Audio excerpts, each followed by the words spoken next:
are recording.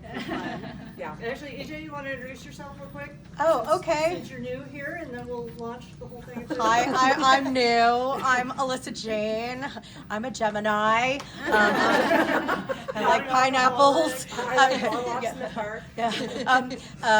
So I'm friends with Jen. We're both members of the Daves, and I do marketing. And when she told me she was coming today, I'm like, can I come? So I'm here. Yeah.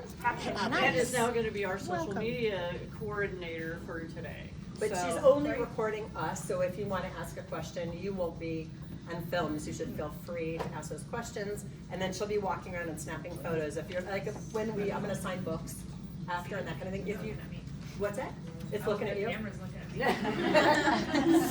If you don't want your photo taken, like if Just that's, say no. you just say no. Everybody gets to Just hold up the decline. hand for AJ. Talk to the hand. All right. Yeah, hide. I don't know. Excellent. All right. Let's see.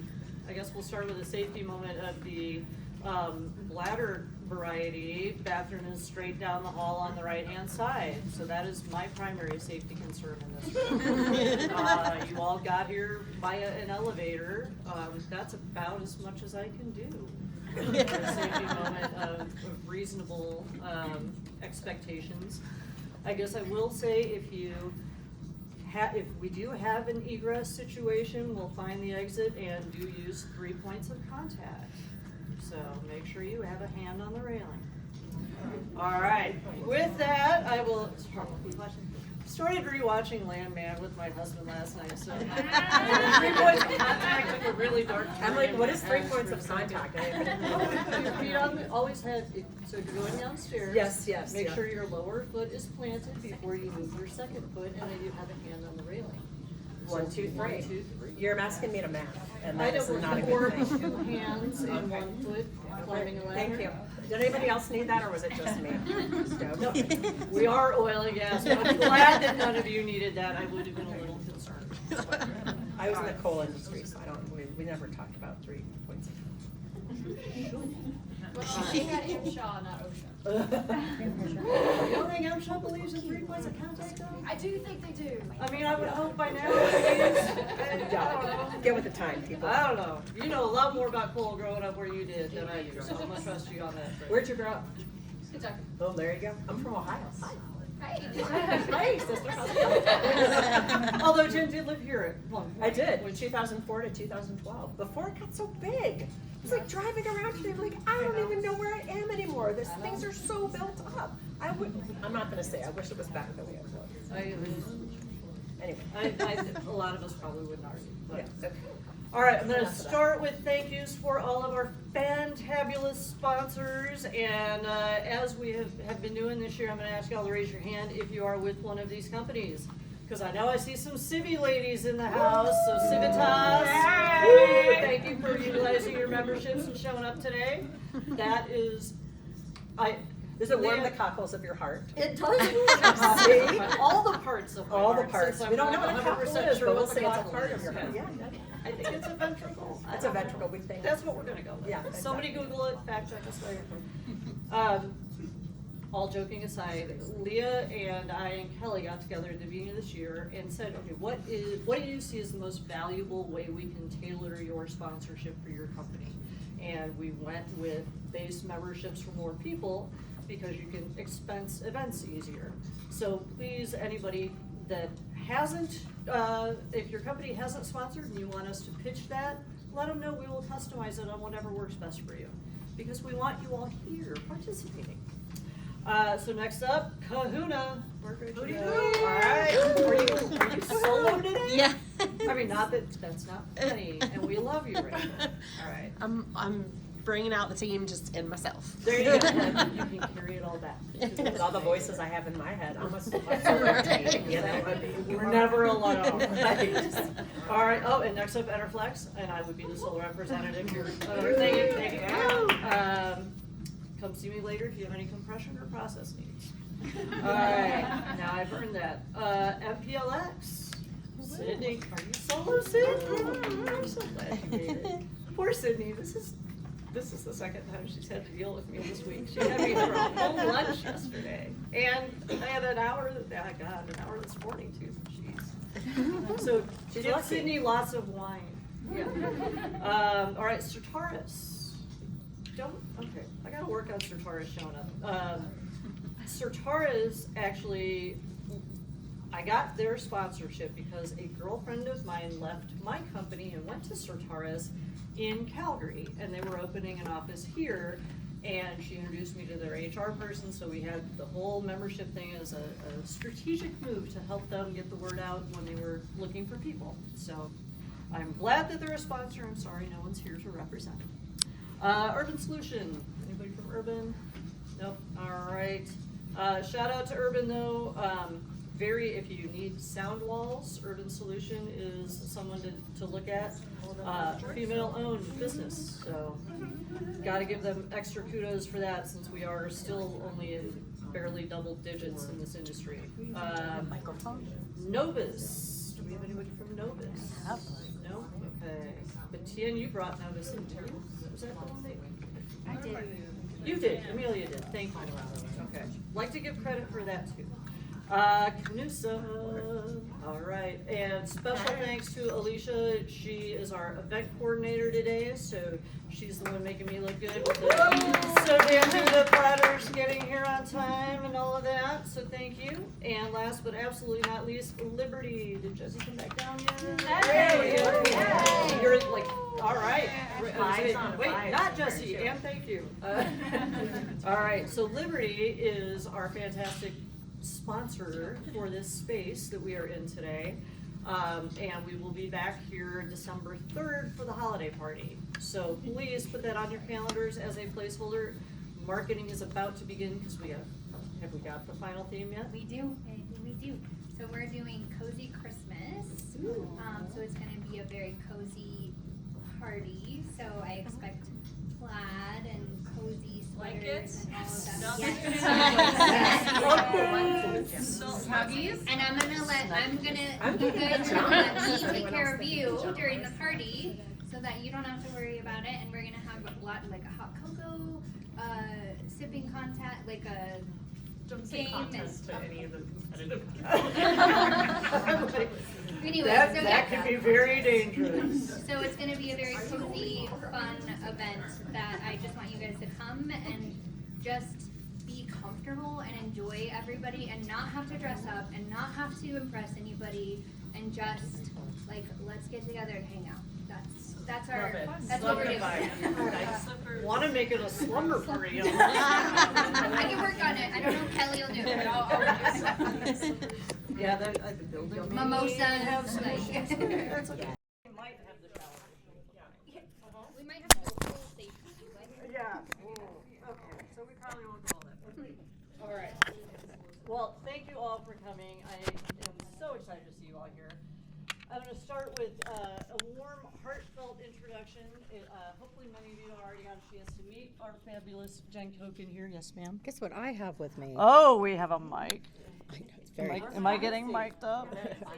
I just realized there. Now I feel. Okay, but do it to my bra strap too, because otherwise, like, everything's gonna come down. I'll be like, Sorry. shame people.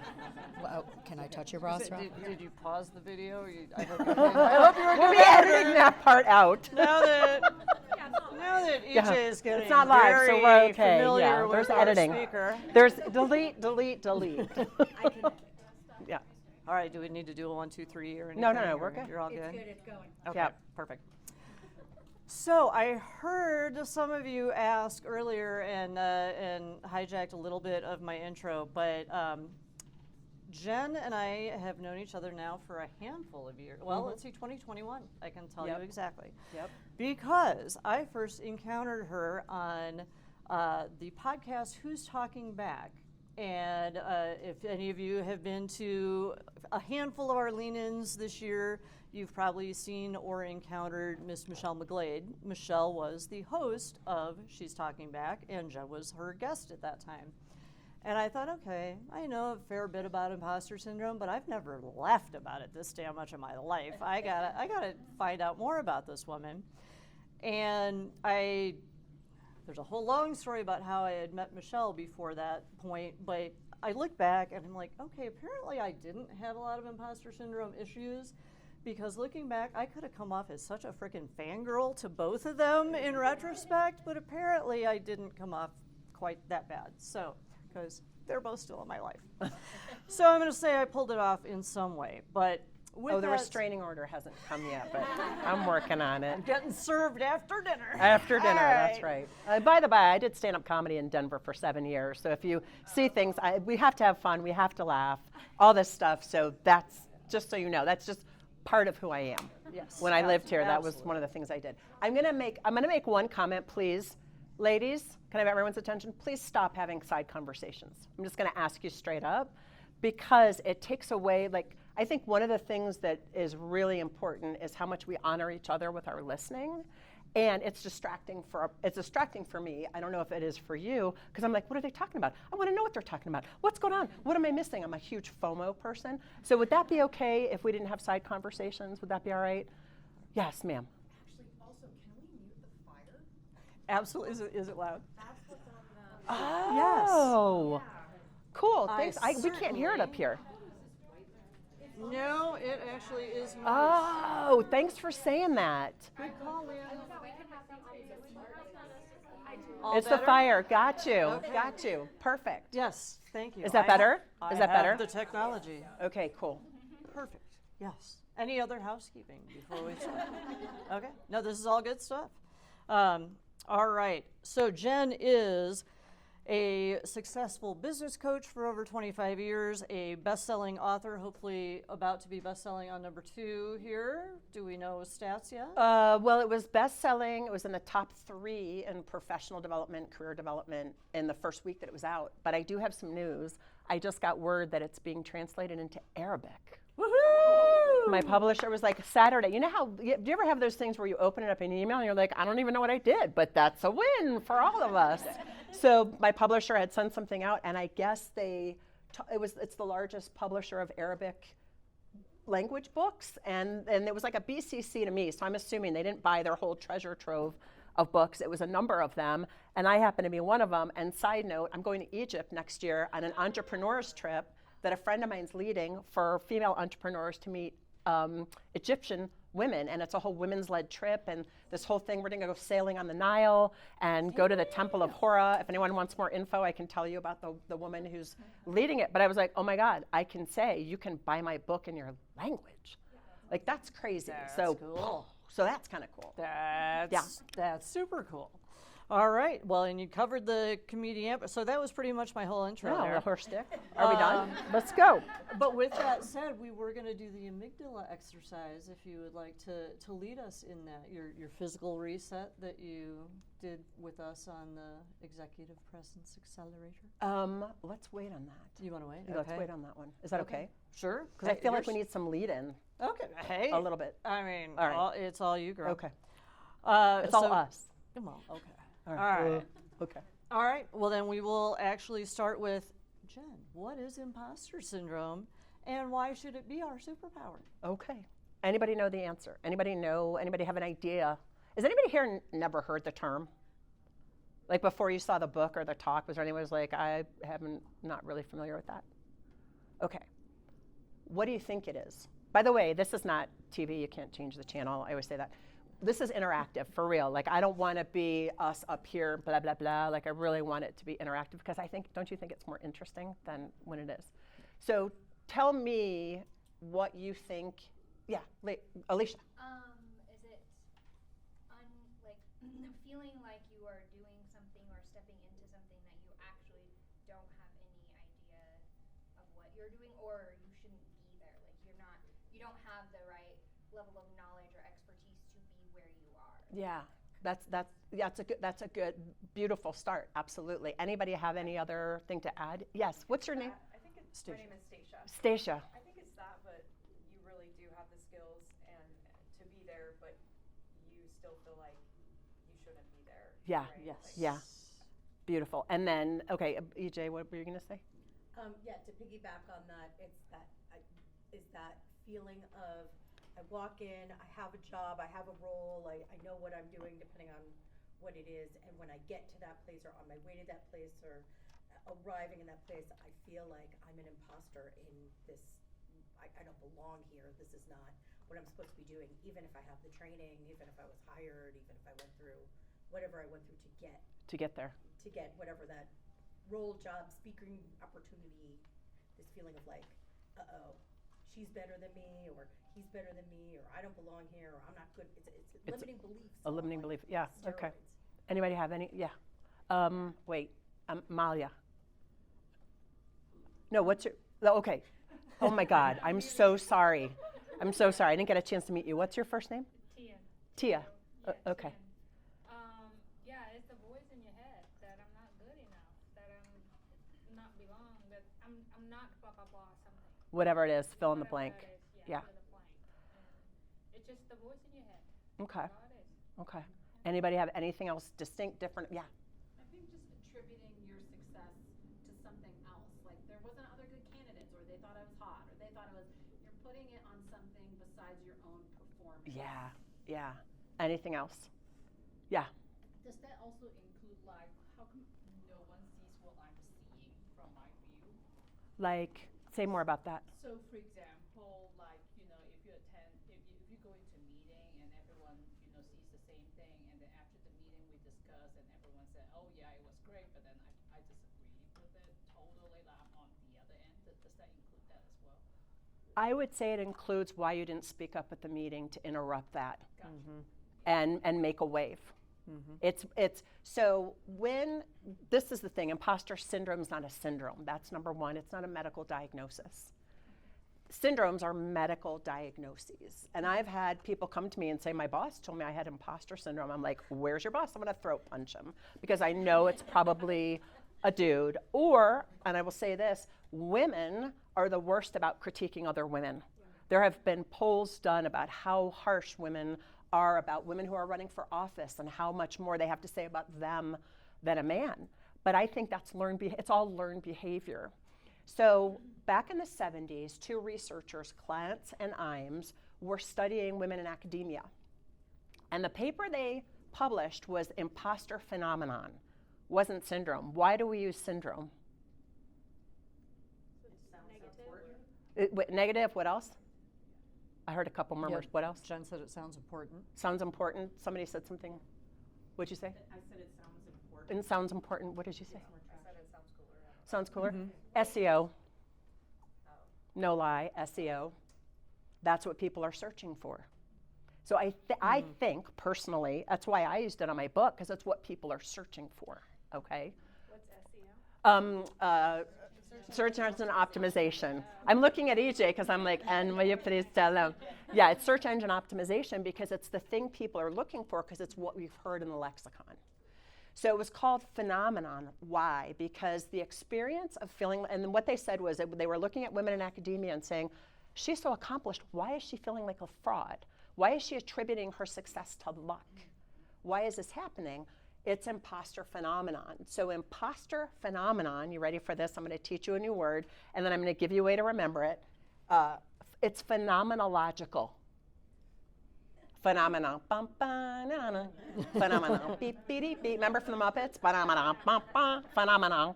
It's phenomenological, meaning it's an as-lived experience. So what's happening when you attribute your success to luck, when you feel like you don't belong, when you're feeling like, you know, somebody else took your idea and how come I didn't get the credit, those kinds of things, what happens is your amygdala, you want to know why you have this experience of imposter phenomenon? Because you're human and you have a brain. That is really the bottom line.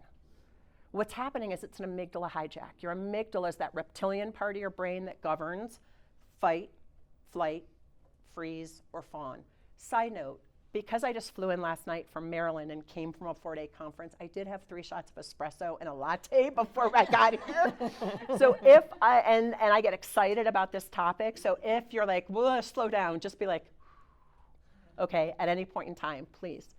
So what is happening, and I noticed I'm saying so a lot, so I'm going to stop that. So, kidding. She'll be here all week. When you have that moment, even how many of you, before you even walk into a meeting, you're like steeling yourself to get to that meeting, depending on the topic, who's there, You're strategizing, you're figuring out where to sit, all those pieces. That is all your amygdala going nutso. And that's what governs fight, flight, freeze, or fawn. The average human on a day-to-day basis, how many thoughts do y'all think you have a day? Millions, thousands. The average person has between 12,000 and 80,000 thoughts a day. I'm going to say for this group, it's probably around 50 to 60,000 thoughts a day. Recent research by the University of California showed that the average person, you ready for this, has 432 thoughts a minute. What are we thinking about? Correct me if I'm wrong, women have more thoughts than men? I don't know. But I feel like that's a bit. I feel like I should use that in a stand-up routine. I don't. I'm going to give you more topics for sure. Yeah. Yeah. More diversity of It could be. What percentage of those, say, 60,000 thoughts a day, what percentage do you suppose are negative? 60%, more than half, 40, 70, 80 to 85% are negative. What percentage? That's not the same for men, but it is. Yeah, it's human being, human brain. The brain works the same in a man as it does in a woman. The brain's job is to keep the thing it's a brain of alive, which is you.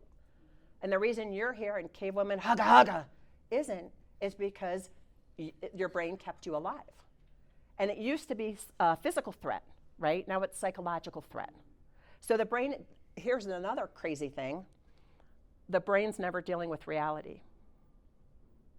Never. Neuroscience tells us the brain's never dealing with reality. So what is it dealing with, Jen? I'm so glad you asked that question, Kat.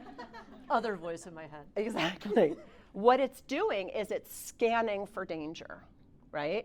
And it's taking information in and comparing it to the other thoughts you've had or the other experiences you've had and determining the level of threat. So the brain is never dealing with reality. It's only ever dealing with your viewpoints about reality. You ever have a conversation and the two of you walk away and you both had different, like, that's not what I remember. Yeah. This is why. Like Amelia's meeting, yeah. Oh, like your meeting, Amelia? Okay, yeah. So there you go. So that is why it happens. Is because the brain's never dealing with reality. So the average human, 60,000 thoughts a day, 80 to 85% negative, 90 to 95% repetitive. Getting those loops, those negative brain loops, right? So the experience, when you're experiencing feeling like an imposter, it's not just thoughts you're having. Do you ever notice when you are thinking those thoughts, which by the way are much later than the body sensations, you've also had heart palpitations, sweaty palms, shortness of breath, nervousness, whatever it is, those are physical sensations too. You might also start to notice you're tensing certain body parts, like maybe, just maybe, your sphincter. Does anybody not know what a sphincter is? It's a word that rhymes with grass mole. I used to lead these seminars and like scatological language was not allowed, and this one woman, we've been friends ever since, she's like, so I've been feeling like a grass mole. And I was like, oh, okay, now I understand. Sometimes you don't even notice the situations you're going in that have caused you to have the thoughts, the feelings, the moods, or emotions. And what I've seen across the board is when we have that amygdala hijack, at that time, your logical brain goes down and your fight, flight, freeze, or fawn goes up, and you start figuring out how to get out, how to do the best thing you can. Why not to speak up in the meeting? Because we don't want to seem impolite. We don't want to interrupt people. That kind of thing. That's how we've been trained and developed, especially as women. I don't know about you, but I was the peacemaker in my family. I was the one who was like making sure everybody was okay. I was the one who always said yes to everything. But guess who gets lost when you're saying yes to everybody else?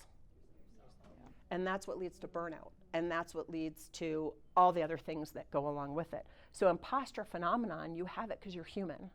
And generally that experience When you walk into any situation, what I have found is that working with my clients, we're able to identify, and that's the work you were talking about with the amygdala hijack, is it goes back to what I call a defining moment. Something that happened before the age of 12, where you had an experience, a negative experience in your relationship to authority or your relationship belonging to a group. And I discovered this in 2016. Why? At that time, I had a big contract with Verizon, big tech company, and I was traveling around the country training their team, like 25 of their BIPOC leaders. And I felt very honored because I was the only white trainer in the group. There was maybe 4 white people in the group, and this was Verizon. At the time, it was Verizon Media, so it went AOL, Yahoo, Verizon Media, back to Yahoo, so Yahoo.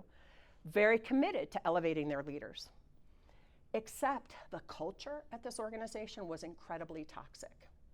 And when I wasn't in front like I am now, training, leading, I was under the covers crying, upset.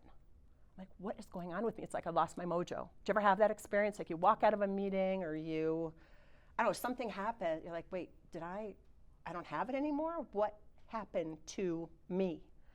And I began to do work with my coach, and I discovered when I was 6 years old, I had a crush on a boy named Keith Burpee. Anybody know him? Okay. Permission to speak freely. My best friend, Michelle Coken also had a crush on him. We were 6. We were also very precocious.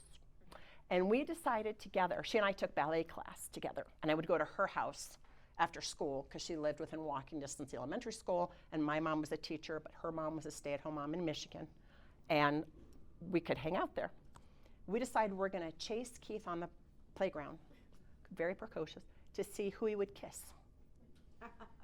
So we start chasing him, and we catch him. You know, he got caught, right? And Michelle puckers up, and he kisses her on the cheek, and I pucker it up, and he goes, ew! Loud enough in my little mind for the whole playground to hear.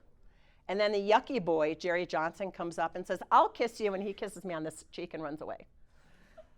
And I'm mortified, because in my mind, everybody's laughing, you know? In that moment, unbeknownst to me, what I decided is I can't really ever get what I want, so I'm never going to put myself out there. And I should just help other people get to the front, and by the way, be the funny sidekick. So I was the one with all the report cards. Jen's really great, but you should stop bothering other students in the class. So fast forward, here I am, and that was an experience of belonging, right? And I'm in front of peers and that kind of thing, and I didn't have my confidence until I realized this was a brain pattern. And the moment you can interrupt that brain, the moment you identify a brain pattern, you then have the power to disrupt it. And then the game is how quickly can I identify that it's just a brain pattern, it's automatic, those feelings of not belonging or hold myself back or not say the thing. Because at the time, before 2016, I had 2 speeds. Bull in the china shop, people pleaser. Having grown up in the world of politics and the energy industry, the coal industry particularly, I was around dudes all the time. My master's program, all dudes, all the time. That's how they were, cutthroat, get to the point, yell at each other. I became that. I was saying to somebody earlier, my favorite phrase was, you can't hack it, get your jacket, I'll find someone else. Not a great manager, not my best management moment. Not your legacy leadership. Yeah, it was not very, yeah. I still I'm so sorry I was that way. You know, when I run into former colleagues, they're like, it's okay, you're all right. I'm better now, I swear. I swear I'm better now. So seriously, the reason these feelings come up is because you're human and you have a brain, and it likely goes back to some moment. So the next time it happens, ask yourself, well, first take a moment and note, what are your feelings and thoughts? Where do you feel it in your body? In fact, should we do the, Yep. Should we, okay, do you want to try it? Oh, yeah. Before we move on, I do like the curiosity question. Please. In your life, what were you going through, or when did you connect the dots from that 6-year-old experience to who you are now, or whatever point in that life did you draw that? Well, it was in 2016. It was in that when I was on the road leading these courses, because I was not myself. You know, that was just not me. I was someone who was used to leading courses in front of 150 people week after week, and Sure, we all have lack of confidence, but I had coaches and I would get coaching and I was hungry for that, but I felt like it didn't matter where I turned, I couldn't do anything wrong. I mean, I think I'm right.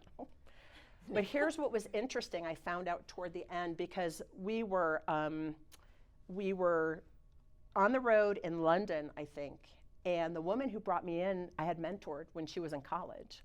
So when she reached out and said, we really need you, I'm like, great, it'd be so fun to work with you, except I didn't know this person. I mean, she just wasn't herself. She wasn't the person I knew her to be. Come to find out, her performance review the year before was such that they said, if you don't get it together, you're gone. So can you imagine what that drove up in her and how fearful she was? And then I could understand why I felt the way I was, because I was sucked into that vortex without realizing it. So that was when. Does that make sense? Yeah. Thanks for the question. Any other questions before we do the short exercise? I'm going to have one real quick. Please. Because I think a lot of us have heard fight or flight, but not necessarily fight, flight, Freeze or and fawn, right? So freeze is fairly self-explanatory. Fawn, you want people to like you. Okay, thank you. You want people to like you. I only discovered that in the last 5 years also. 2016, like that time frame. So I was like, well, oh, maybe so that's fawn is in I'm fawning all over I'm you. fawning all over you. I'm gonna say the right thing to get you to like me, because that's the way you get ahead here, is you get people to like you. That's an amygdala hijack, unless it's really authentic for you, unless it's really true for you to want to be friends with that person or to want to, connect or whatever it is. But what it costs us is our voice. It costs us speaking up, because we're more worried about being likable than we are about being confident in who we are and bringing forth our expertise. You were hired in your job. Look, y'all are smart. How do I know that? Because you're in the industry you're in. It takes somebody to be who you are in industries where it's traditionally dominated by men, saturated with mostly men. It takes something for you to hold your position, for you to hold your foundation. So, none of us ever give ourselves enough credit, because what are we taught? Be humble. Don't brag. Don't be arrogant, all those kinds of things. Except, how do you own who you are and own your worth? And do it in a way that doesn't make anybody else feel less than. And there are ways to do that. Anything else? That was my burning question. Okay. Do you guys want to do this quick exercise? Yeah. You're like, okay. Yes, please.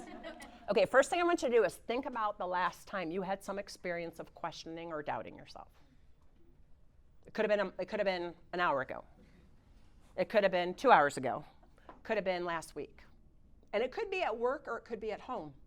It could be with friends. It doesn't matter. So when you have it in your head, just raise your hand so I know, because I want everybody to have a moment.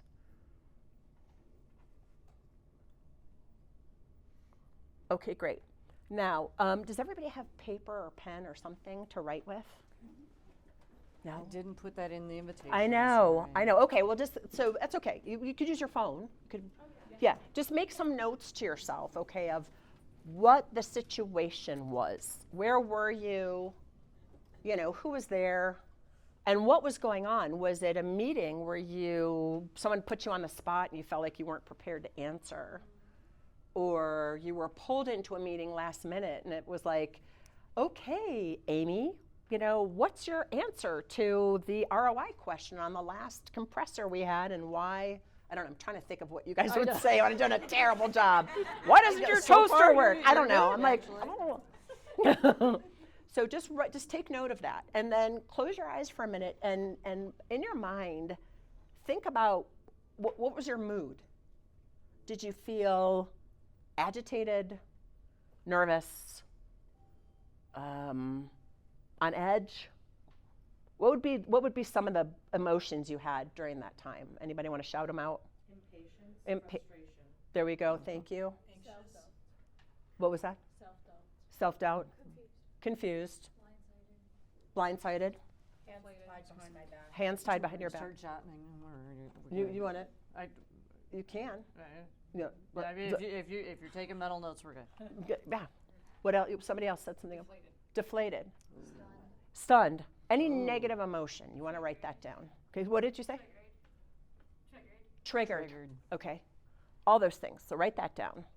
And then again, go back to that moment, and did you feel tension in your body anywhere? Or did you feel like a pit in your stomach? Or for me, one of the things was always my throat would close. Like I would just feel like I couldn't get a word out. And then if I was gonna say I didn't trust myself to not cry because I was so flippin' frustrated by what was going on around me. So I didn't wanna say anything.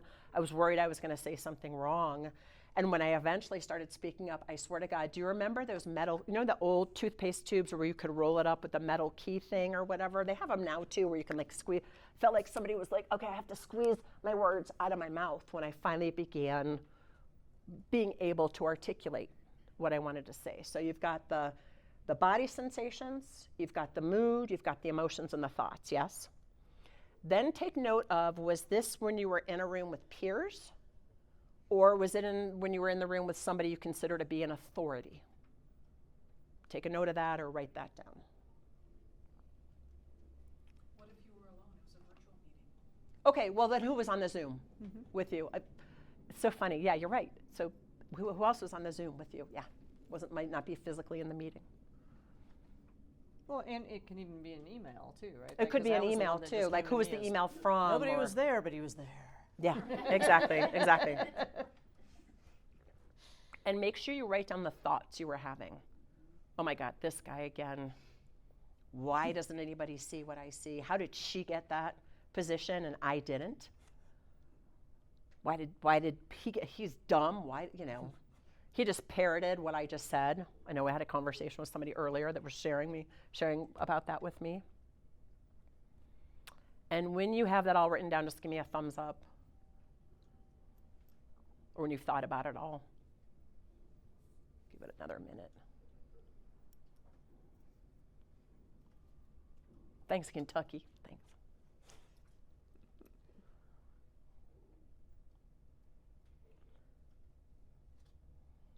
Anybody need more time?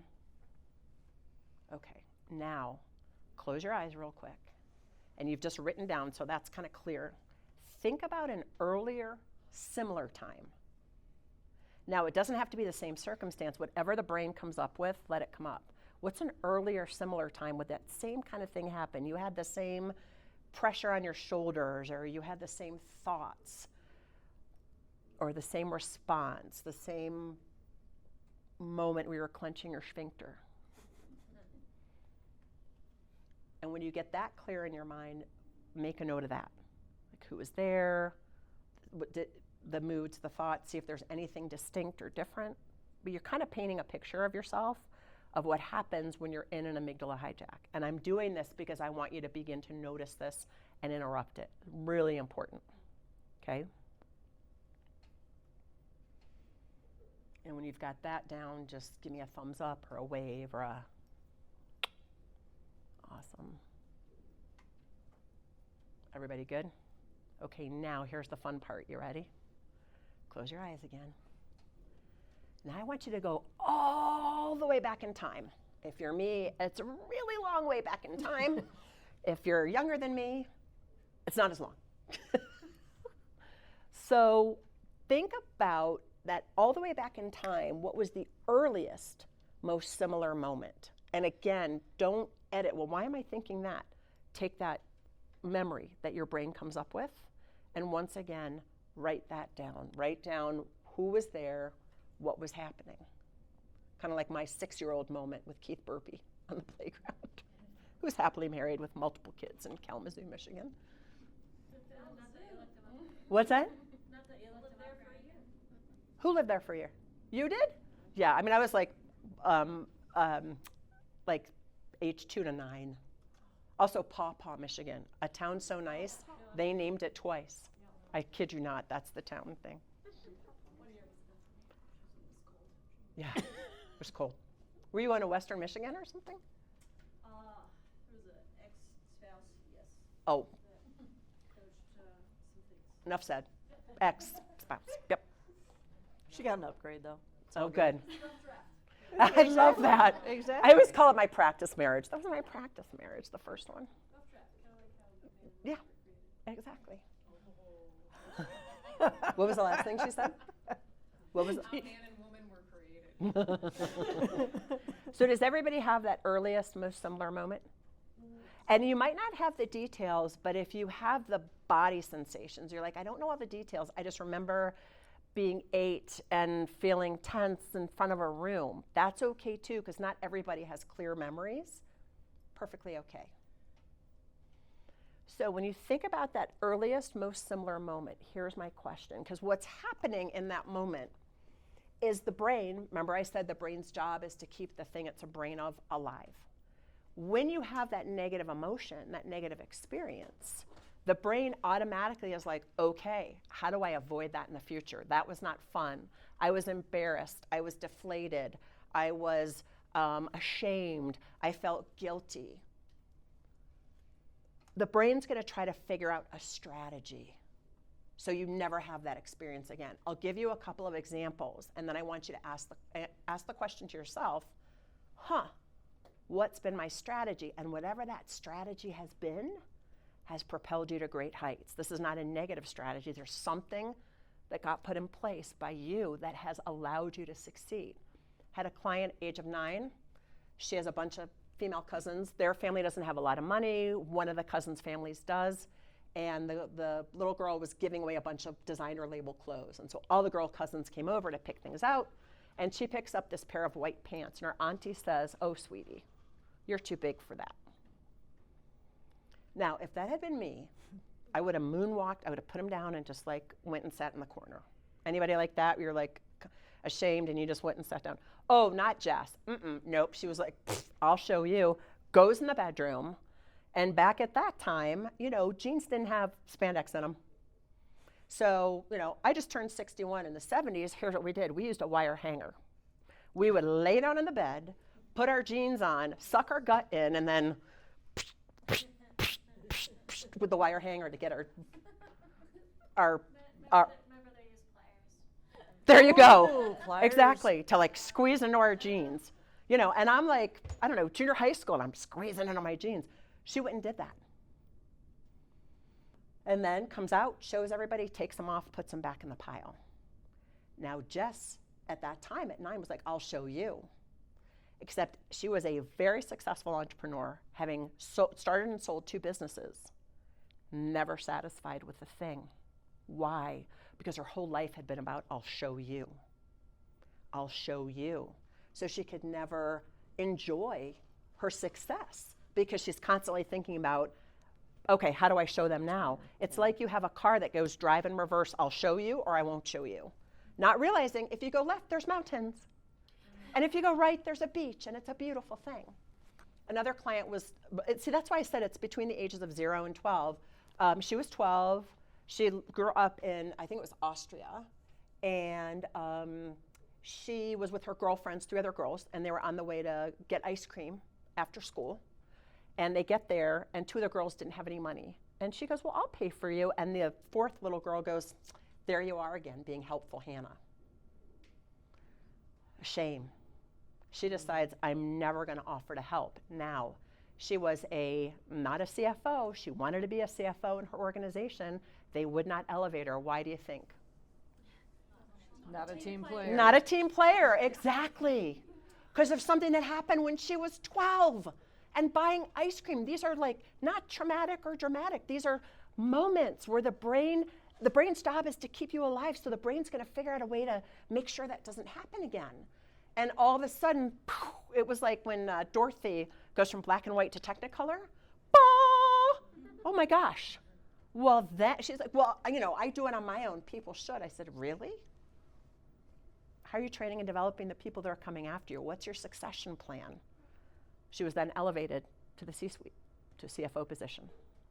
And it was interesting because the coaching assignment with her wasn't part of her exit package from the company because she was so harsh and so not a team player. People couldn't work with her anymore. We did that work together, and she got a job as a CFO. Yes, ma'am. I feel like the other side of this, too, is that people treat us in certain ways, and you take it so personally. Like, well, she didn't want to help me. I must not be good at my job. And really, you don't know that she's playing out some shit from when she was 12. Exactly. Or she might have gas. We don't know. That's what I always think when I'm giving a keynote or something like this. I'm like, why are they? Oh, maybe they just have gas. Because it's a way for, or even when I was doing comedy, I'm like, well, I don't know, it could be, we don't know what's going on over there, Not to say that any of you have gas. I'm not trying to put that on you at all. But it's true. And that's the thing, is that we are playing out these scenarios that we're unaware of, these brain patterns that came into being with no awareness of it. It's not like we're consciously saying, I'm not going to be a team player. That was not what she wanted. We're consciously saying, be number 2. That's not what we're thinking. But these moments. So think for yourself. Do you want another example, or you kind of figure out what you do? Want another example? Okay. You're like, this is fun. Or how you break it. What's that? Well, yeah. So I had a client, Catherine. She was a straight-A student in like the 5th grade, year 10, brings home a C on her report card. Her father's military. What's with the C? Can you imagine a 10-year-old and your father who you adore? Don't have to imagine. There you go, right? Reliving that dream right there now. Thanks. And in that moment, she's like, oh my God, I got to get it right. I got to get it right. I got to get it right. She was the COO of a massive trade industry association in DC.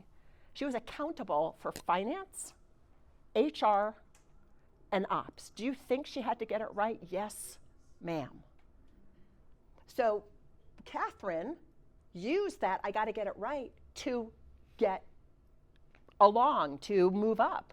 Even the client who said she wasn't a team player, she got as high up as she could go. She had a lot of responsibility. She was accountable for massive multi-million-dollar budgets. But if you're not a team player, you're not going to get on the leadership team, because you have to be a team player. Does that communicate? I had another client. Here's another one. This is around belonging. She's actually one of the foremost dog training experts. She lives here in Colorado. And her peers have been, like one peer in particular has really wanted to partner with her to train other dog trainers on her success. And they wanted her to speak, and they wanted her to do training. And I don't want to do it. I don't want to do it. You know what we realized? What do you think? Something about belonging or peers. Does anybody have one of those when you're thinking about your earliest, most similar moment, something that happened in your peer group? Dogs are better than people? Well, for her, what happened was what were you going to say? Well, no, she mispronounced a word in a new school. So the teacher had like words up on the board, and everybody had to pick a word and do a presentation on it.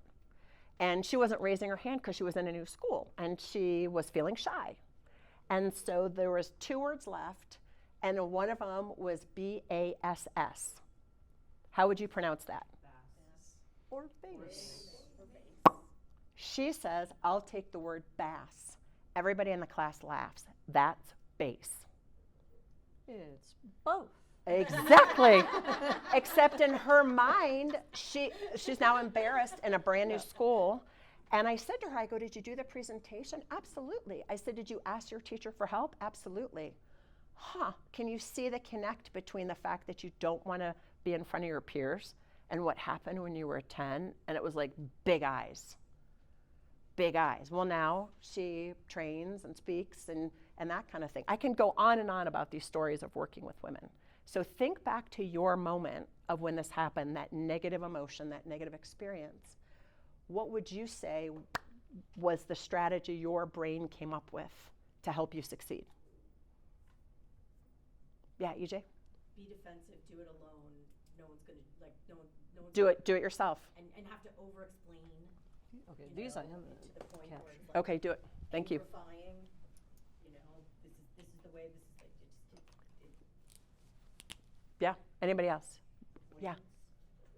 in general. What's that? Avoidance in general. Avoidance. So what age were you when the thing happened? I don't know, I just thought of something in 2nd grade, and I was new to a school, and we were in a gym, whatever we call those, assemblies or something. Yeah. And 2nd grade, I was 8 years old, and these 2 other girls behind me, I'm brand new, and they were like, hey, do you want a piece of gum? And it was like those little wriggly, 5-piece sticks, and I was like, okay. And I go to pull it, and it was one of those joke ones that zaps you, like an actual shock, literally a shock. And it, my little fingers, and I was like, oh, and they just thought they were so fucking funny. Anyway, And so what did you decide? What's your first name? Jen. Jen. Oh, that's easy. I'll remember that one. I think you'll retain that one. What if you think back to that, when you say avoidance, but what would your 8-year-old self say? I think I did just ignore it, like, oh, okay, I see how it is. I didn't confront, I didn't do anything, because I knew immediately they were on my radar as dangerous or unsafe. You are not my people. At them, right? And meanwhile, I've gone to so many friggin' schools, 3 high schools, and that's one experience which I do think I overcame, except talking about it, I even just blushed talking about it. Yep. So it's news, yeah. So 2 things, and remind me to talk about your cells. Let's park that. So the piece about avoidance and ignoring it, did ignoring things that hurt you through the years help you succeed in like a weird, crazy way? Yes. There you go. The logic becomes inescapable. Like, oh my God. Do we want to combine that with push it down? Sure, if you want to. I don't. Down. Deep down. Now, the second thing, talking about our cells have gray matter. Your cells have memory of every single thing that's ever happened to you. So when something like this comes up and you blush, it's simply because you haven't moved the energy through your cells. So when you get home tonight, Jen, I want you to do a little yoga boxing experience. Now, what the heck is yoga boxing? It's something one of my mentors, and I'm going to stand up. Well, now they're just going to see me. Hi. Okay. So you kind of, the superwoman pose, right? Kind of ground yourself. And you're going to do it out a window because you don't want to do it back at yourself. And you're going to use your hands across this way.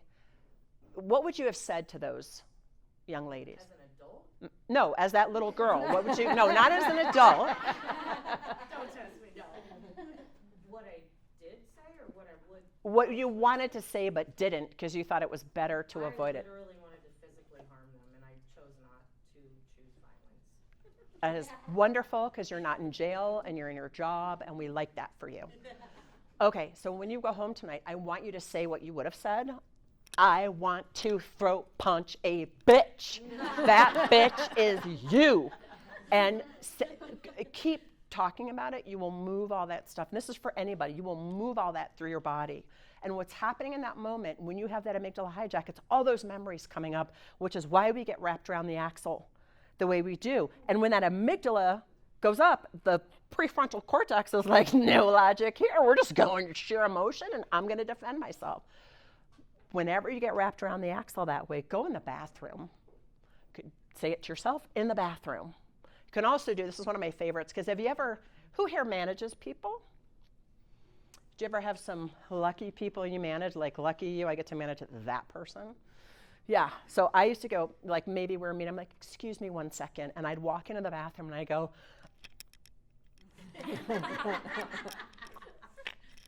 just like silent, I think I spit on you, I'm very sorry. Just silent screaming. Again, you're moving the energy through your body. Doing that reduces the amygdala, brings up the prefrontal cortex. So you'll be like, you know what? You interrupted me in that meeting, and I didn't get a chance to finish my idea. So if it's okay with everybody, I'd like to share what my idea was. Initially, is that okay with you? Take control back. But you can't do that when you're in a hijack. It doesn't work. Because you're not in control. You're not home. You know that thing, the lights are on, but you're not home? Yeah. You're not home. Yeah. I feel like you have something to say. I don't know, you just went, no? Okay. How about some things that you can do in a meeting when you can't break away to the bathroom? What are some other disruptors? Well, here's the piece. Before that, has everybody has their moment and what you decided, got to avoid whatever it is. And if you don't, take the time to think that through.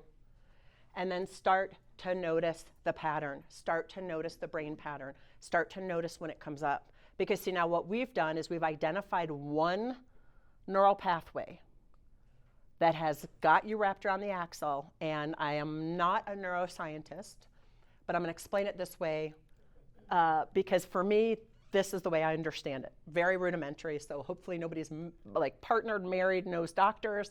Don't go home and tell them I told you this, because it's probably not medically accurate. This is the way my brain interpreted it. So if you imagine your neurons firing, right? And in the moment that you had that moment when you were a kid, you're creating a neural pathway. And the piece that you asked about, when somebody's coming to you and kind of in your face about something and you don't know what they're dealing with, they're mirroring neurons. So if you are wrapped around the axis, you start to notice other people are too. So the moment you can disrupt that, now the game is how quickly can you see it and disrupt it, see it and disrupt it. Who would you like to be in those moments to feel like you have your equilibrium? Do you want to be outspoken? Do you want to feel free? As a leader, how do you want to show up and start coming up with these, I don't want to say positive affirmations, because not that I hate positive affirmations, but when someone says to me, you know, you just got to think positively, I'm like, not when I want to throat punch a bitch. Sorry, I don't feel positive. Like, I just want to lay somebody out in that moment. Don't tell me to think positive. I don't want to think positive right now. I need an opportunity to go through what I'm going through. Who would you want to be if you were free to be yourself at work? Do you know what I mean when I say who do you want to be? You're a human being. We mostly define ourselves by what we do. Who do you want to be? Who are the people that you really look up to, and you're noticing those women or even those men, and you're like, wow, they're really empathetic, or they're really compassionate, or they're curious. Who would you want to be? Write that down. So the game is how quickly can you disrupt that brain pattern. That's what mindfulness is, by the way. That's what meditation's all about. It's being able to lengthen the time between something happens, an action, and your reaction. So now the game is identify and disrupt that brain pattern as quickly as possible, and how quickly can you do it? Was that helpful? Okay. Sure. What else around this? Questions, yeah, buts, what ifs? Is this? I think something that you could add, potentially, at least for me, to the do-it-yourself and ignore others, is seek reassurance when you can. With people that are important in your life, your mentors, nobody could tell you accurate information about yourself other than somebody looking at the outside window. And that can be a really good feedback. So maybe seek feedback instead of just reassurance. Yeah. Seek feedback. I would also, you could start a notebook of all your wins so that when these things happen, and the key is you can't seek feedback when you're in an amygdala hijack, because it's all about survival. And then you're asking people to tell you you're okay. You got to learn to tell yourself you're okay. But it's great to ask for feedback so you can have this book of, well, here's all the successes I had. Because how often do we downplay our success as women? How often do we attribute it to the team because you're not supposed to take credit for it? You know, it was everybody. No, you were the one who was leading the team. You have leader after your name or whatever it is. You know, you were the team lead. You were the project manager. So yes, and we also want to condition. I don't know if I like that word, but it's the word that's coming to me. We want to practice having reassurance within our own self. Yeah. And I don't know if it follows it along in your book, but one of the things is self-manifestation. Say more about that. So manifestation is kind of like, you know, what you're talking about in the situation when you're in the meeting. You can't have your moment to blow up in the bathroom. But what you can do is think about a situation in which you are controlling the room, you're controlling the room in success, and that manifests the area around you. A smile on your face leads to a more successful phone call. There's a lot of studies that have backed that up. Yeah. I would say it, can I? Say that again? Positive visualization like athletes. There you go. Sure, I'm gonna Making the, sorry, I interrupted you, go ahead. oh, you picture yourself making the score. Here's what I would suggest, not manifestation, but it comes down to intention. The first 5 seconds you enter a room, you want to have created your intention of the impact you want to have in that room before you ever walk in. That's what's going to make a difference, because I would venture to guess it's going to be after the fact. You're like, dang it, why didn't I say that? I could have manifested this, I could have done this or that. And then you kind of, it's that hindsight is 20/20. The way to own the room when you walk in is to create an intention before you even enter. And then it's about the first 5 seconds. It's like intentional manifestation, right? Versus a reaction to something. I think they both kind of dance in the same yes, line. yes, Set absolutely. the tone. Yeah, like Yeah. you're basically saying, okay, well, I'm upset. You know, I want to go and cry in the bathroom. I can't. But what I got to do right now is stand up, go in here and act like I'm the CEO of this company. Put on my Yep. big girl pants and Exactly. Yep. Get it done. Yep. And when you manifest that and you force the smile on your face, that's where science comes in and proves Absolutely. again that you change your own reality based on your own feelings. Yes, and I would say you're going to have even more agency over that if you've thought about it previously and if you're practicing catching yourself. My ex-husband said a lot of dumb things, but one of the things he always said that I still say is you can get happy in the same pants you got sad in. Yeah. You just got to do it in your own seat. We used to say that to his son, to my stepson. He can get happy. He would not go comfort the children. That would be me. She can get happy in the same pants she got mad in. I was like, It's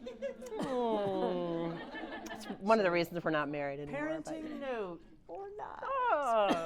Yeah, yeah. I think one of the things that is really important is give ourselves probably 3-second rule. But the first second important is you recognize that emotion come up, and if you pay attention, it come right in the back of your neck, right here, whatever it is.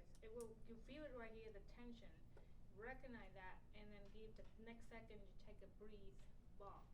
Well, Yep, a actually, breath. I'm gonna say, is that where everybody feels it though? Because Yeah. mine oftentimes is in the gut. Exactly. Before the So, neck. Yeah, depending on it, but just that first second, the recognition. It's is somewhere. So important, and then take the next second, just deep breathing, and just everything's okay. And the next second, that's when form a whatever fake smiles or just be not falling to that emotion that you have. And I would say get good at recognizing that before the situation happens. So you have more agency, confidence, and you're not knocked off.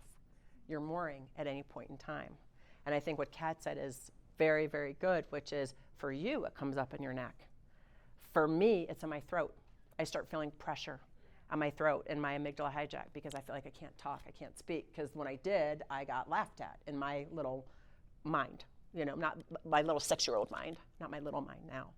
It's a very big mind. We all have very big minds. We have 432 thoughts a minute, Kat. She can do the math too. Depends on the situation. Like with my kids, it come back from my neck. With work, yes, it come from my gut. And okay, just plug your ear. But sometimes when it's so bad that I feel like I just have diarrhea instant. It's That would be the sphincter. It's the body telling you that it's amazing how the body and the mind work together. Mm-hmm. Two things about Toes that. curl up. Yeah, your intestines govern fear. Second, you have more gray matter in your gut than you do in your brain. I have a friend who is a oncological molecular biologist. She was a tenured professor at, what's the one not in Philadelphia but in State College, PA? Is that Penn State? And it's Penn State, like University of Pennsylvania, I think is in Philly, and Penn State's in Pennsylvania. Anyhow, and she published all these papers. She has a patent on some of the COVID markers. That's how smart she is. And she's just like regular person, you know what I mean? Like plays pickleball and is goofy and it's like, oh my God. She was pushed out of her position, even though she was tenured, because men would critique. She had some trolls who were critiquing papers. She had to use a lawyer, get severance, the whole piece. So she's the one who said to me over breakfast one morning, you have more gray matter in your gut than your brain. I was like, well, if I'm eating sausage, like what? Scotch eggs, what are we doing? Like, yeah. The more that you can practice this ahead of time, the more that you have tools ahead of time, the more you will have agency in those moments to be intentional, to manifest, to feel confident, and disrupt ongoingly those brain patterns. Jen, real talk, are you saying the bigger our belly is, the smarter we are? Yes. Yeah. Yes. Yeah. Yes, as a menopausal, as a postmenopausal woman with a 20-pound, I'm very, that's why I said I have a big brain, because it goes, my gut is right there. Absolutely, Jen, thank you.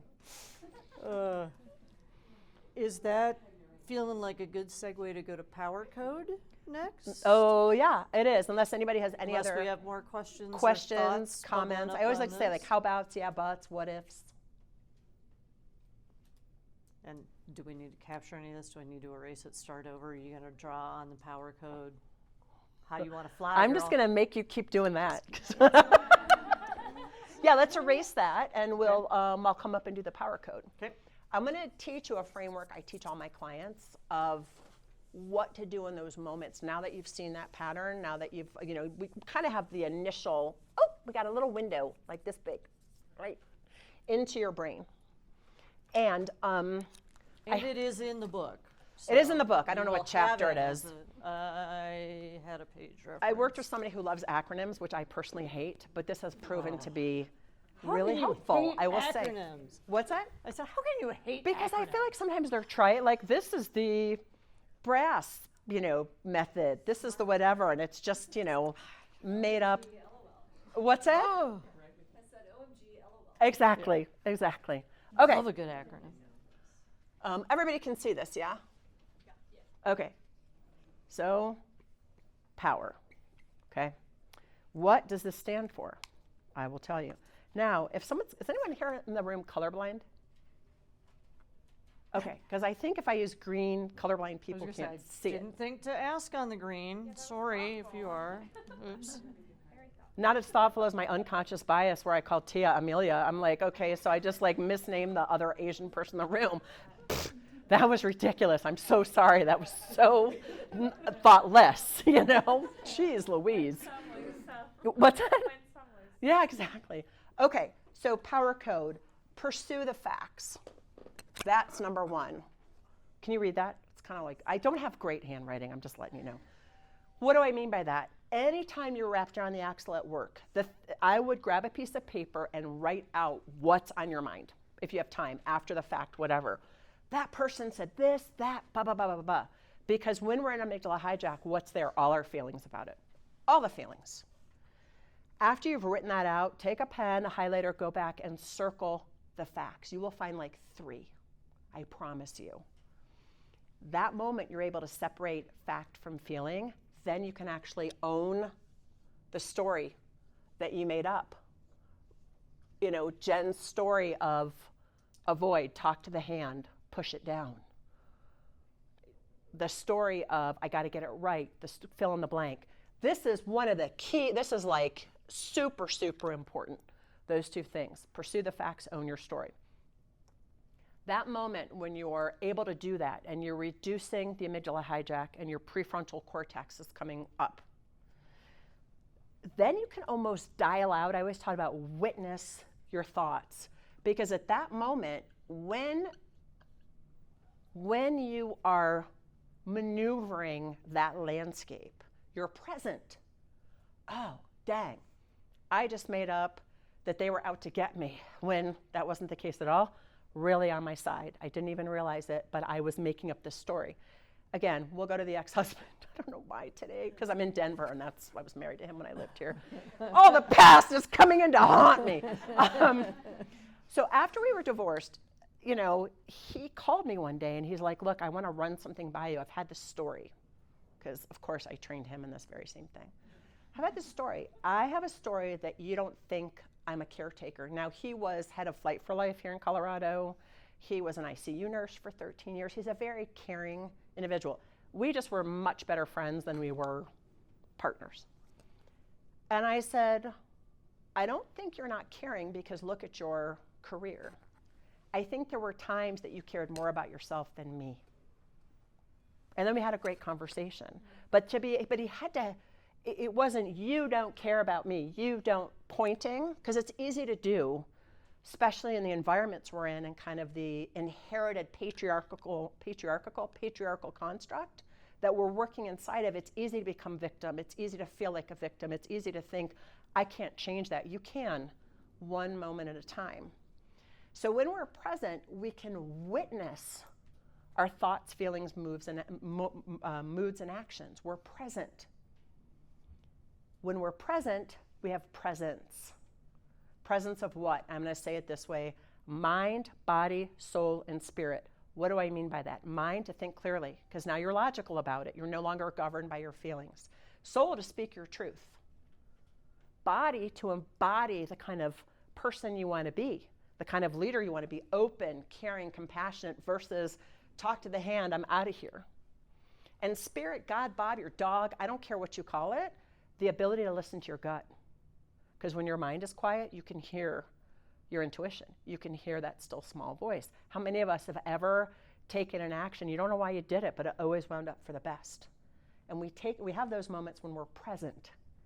So able to pursue the facts and own our stories. We're at that 50,000-foot view, and we're present and we have presence. And then in that moment, we can ask ourselves, well, who do I want to be right now? Am I going to be a victim? I'm going to be upset. I'm going to be disappointed. I'm going to be, what did somebody say? Not sideswiped, caught off guard. I forgot what's blindsided. I don't know why that word wouldn't come to me. Frustrated. Okay, well, who do I want to be in this moment? I'm going to be clear, because clarity is kindness. Who was it that was sharing me the story that your boss mimicked you and took your idea? That was you, Amy, right? So I said, well, next time your boss does that, go, oh my God, thank you so much for doubling down on my idea. I appreciate that, because that's just what I said, and I'm so glad you support me. Let's talk about how to move this forward. Could you imagine yourself doing that? Yes. But you have to, it can't come across as like, thanks a lot, Kat, for, doubling. You will lose power. You will lose respect. It starts with you being grounded, anchored, and centered in who you are.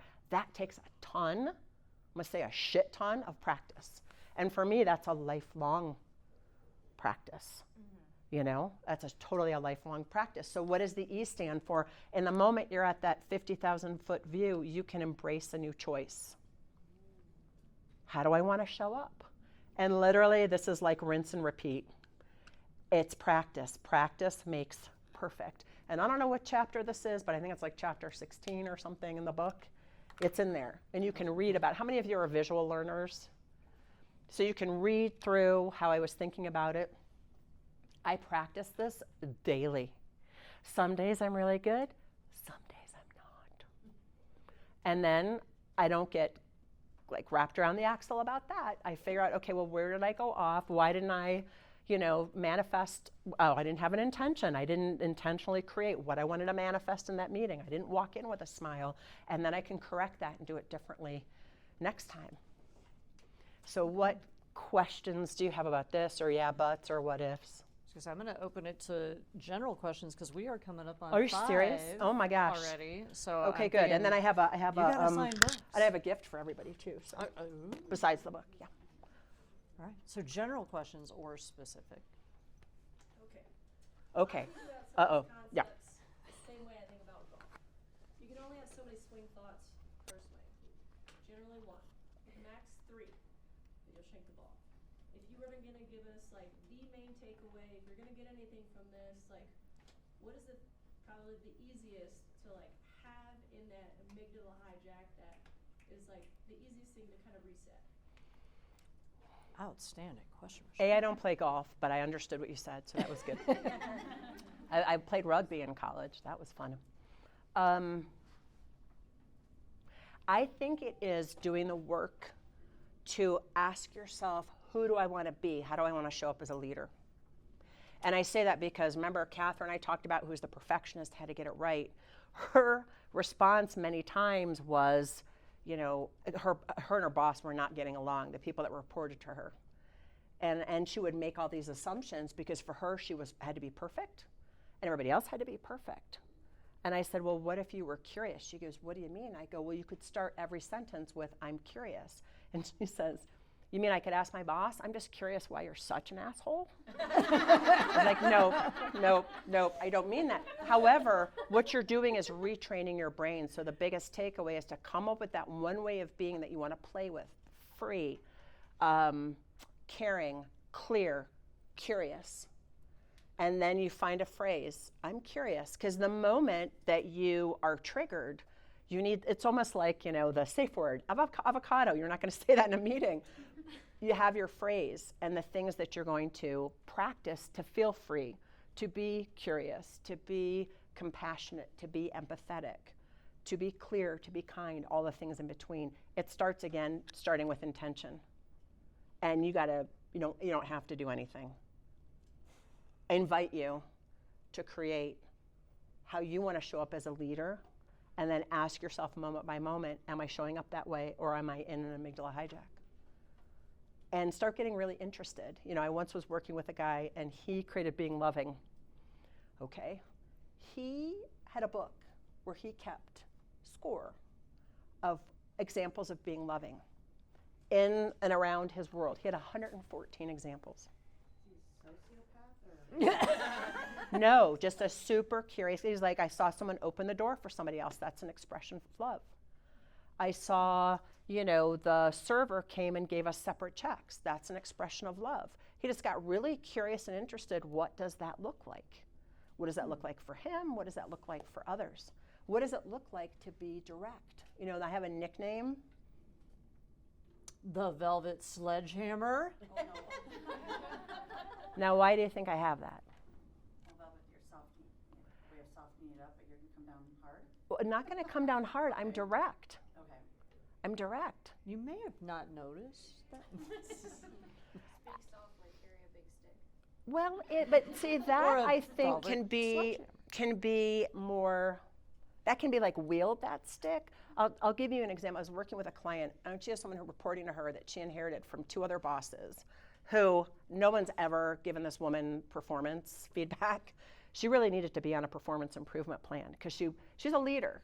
She's a assistant chief medical officer in an organization, accountable for delivering Medicaid in the state. She wouldn't show up to meetings. She wouldn't be prepared for meetings. She wouldn't get things to people on time, and no one ever called her on it. When they did, she would be good for a month, and then she would go back. And I said to my client, I'm like, why haven't you done the performance review? Meh, meh, meh, meh. And I used the P word. I said, stop being a, Ooh.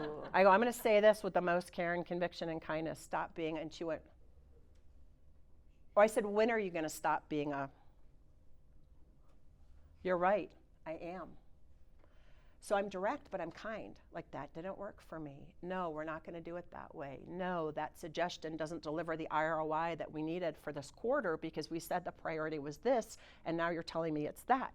Oh, you want me to do that extra assignment, except you just gave me this priority, and this is where I'm at with it. Do you want me to put that aside or do yours?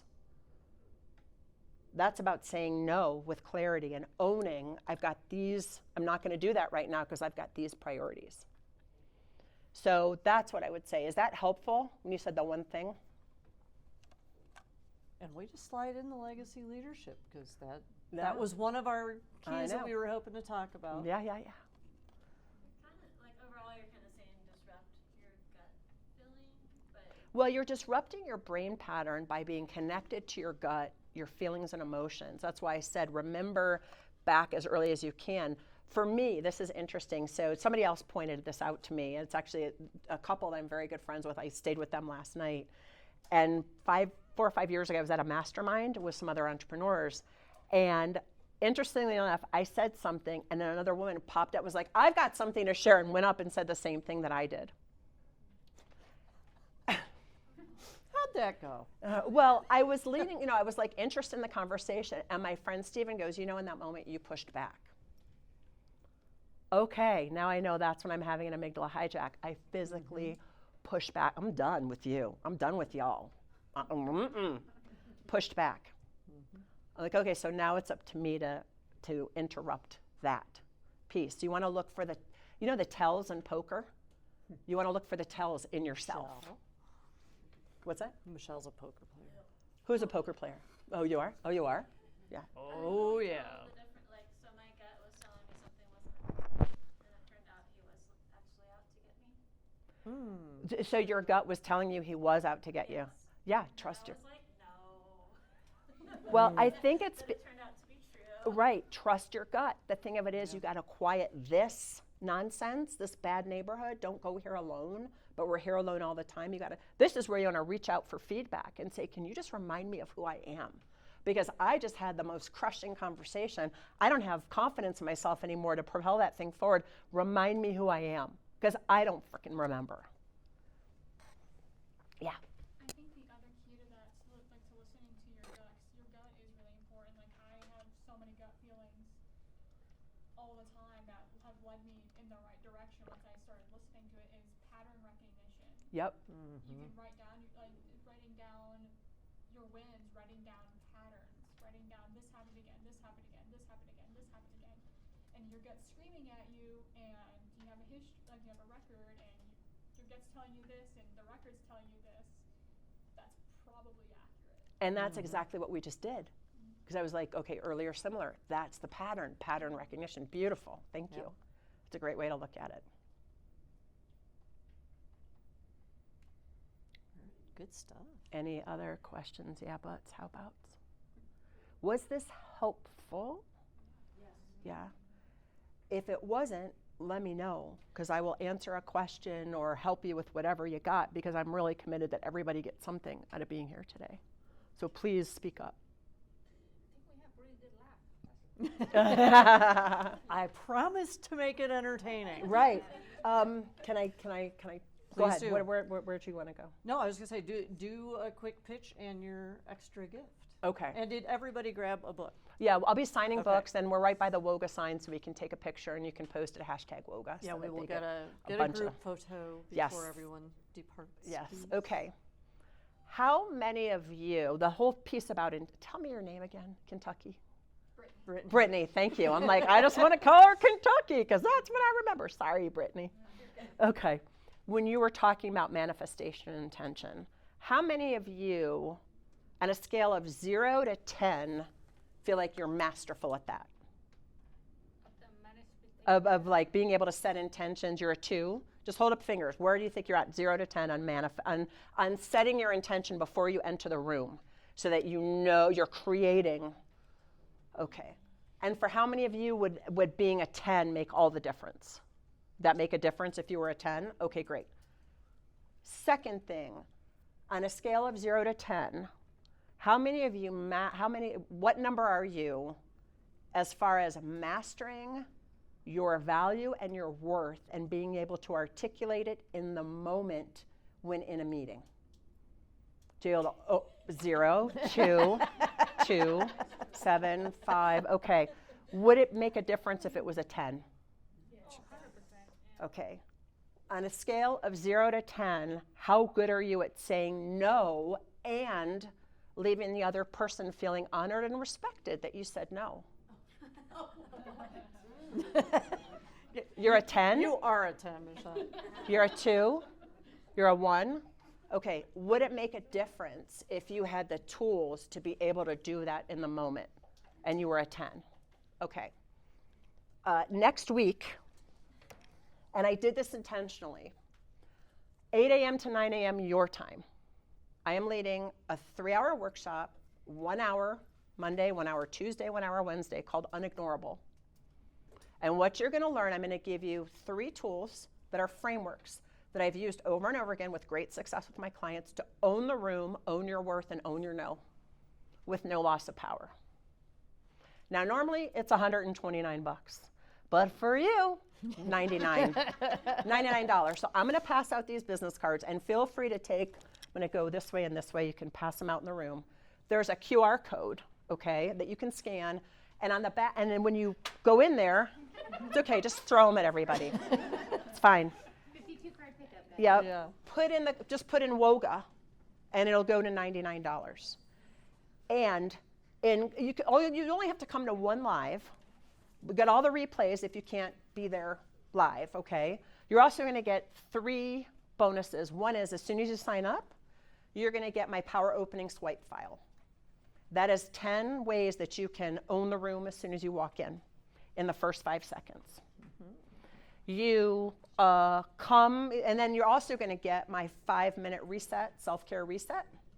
And you come to at least 1 session live, you're going to get my no scripts, how to say no with respect and honor to somebody, plus all the replays, which you will have for life that you can go back and Rewatch them, relearn the whole piece. Because what I like to do is a 3-part framework any given time, so it's easy. So I'm inviting you, sign up, grab the workshop. If you want to grab some extra cards to pass out to other ladies in your class. Last time, the amount of results people had were incredible. In fact, one, Cindy, actually was able to take over a project that she never thought she would because she spoke up and owned the room. And her boss got fired. Not because of her, but because it was clear to the boss's boss, that her boss's boss, that she was the one in charge and he wasn't. So owning your value, owning the room, owning your no is a big deal if you want to, not if you want to, is a big deal, period. Period. I'm just gonna put a full stop there. Okay? And then we'll be signing books too. Yes? Yes, ma'am. Okay.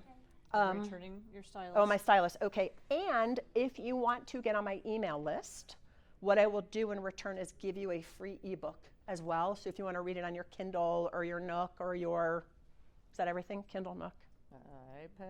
iPad, you know, whatever. Whatever it is, you're remarkable. Yeah, you can read it on Remarkable. I have a little notebook. It's very tiny. Just put your name and email. Just please write legibly, because I've had it where I'm trying to interpret people's writing and it doesn't go well. Okay, and then we'll be at the table. I'll be signing books. Thank you, Kat. Thanks, Woga. Yeah, really appreciate you. Absolutely. Thank you, ma'am.